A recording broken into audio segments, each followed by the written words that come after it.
Death and dying. They're difficult topics to discuss with family members, let alone provide care when they're nearing the end of their time on Earth. But Montezuma County has a resource that can help. You're watching the Local News Network in Montezuma County, brought to you by Choice Building Supply and the Lore Foundation. I'm Connor Shreve. When the Cox family learned that their mom, Betty Jean, had been diagnosed with multiple myeloma, the three brothers, their wives, and father did what they could do to help, but they found the task overwhelming. We were trying to keep the business running, trying to take care of my mother, trying not to get on each other's nerves. We didn't really understand a lot about the process of dying, honestly. So we had a lot of questions, had nobody to answer them because we were trying to do it all ourselves. Like a ship with no captain, basically. We were all trying to help and do the right things and didn't really have a clue what we were doing. Still trying to give her cancer medicine, still trying to do, I don't know, it was just frustrating from watching your mother go through that.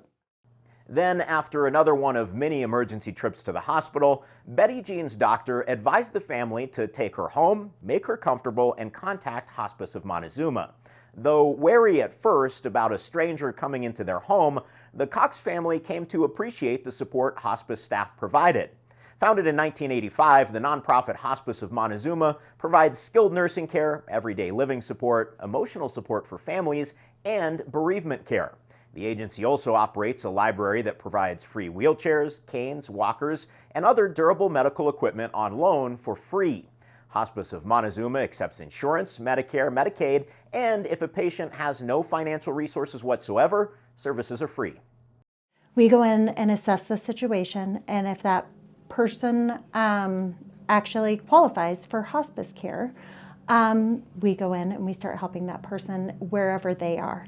So whether it be an assisted living facility, at home, any place, we can meet those persons' needs.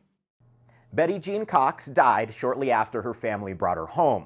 But Rodney Cox, the second of three sons, said he was so impressed with the care his mother received that he agreed to volunteer as a board member for the nonprofit organization. Now he's its president. Cox knows that families may be reluctant to seek outside help for a dying loved one, as they were. Nevertheless, he urges them to contact hospice to learn more about the services available. Hospice of Montezuma was built by our community for the benefit of our community and the members in our community. I would want people to know that families don't have to do it alone and that we work at their pace opposed to anybody else's pace. And it's whatever comfort level they're good with. And I would want them to know that our staff is so compassionate and so caring, and that they're there to help. And this is what we specialize in. And that is our goal, it's our mission. And it's our desire to help as many people as we can, and you don't have to do it alone. Cox says he and his family believe they provided their mother with the best care that they could during her last days, but he does have one regret. Probably called hospice in about 2 weeks too late for her, but they came in and were a blessing. To learn more about Hospice of Montezuma's services or to register for the April 16th class on advanced directives, visit the nonprofit's website at hospiceofmontezuma.org. Thanks for watching. Want to learn more about our area? Visit our website at montezumalocal.news. I'm Connor Shreve.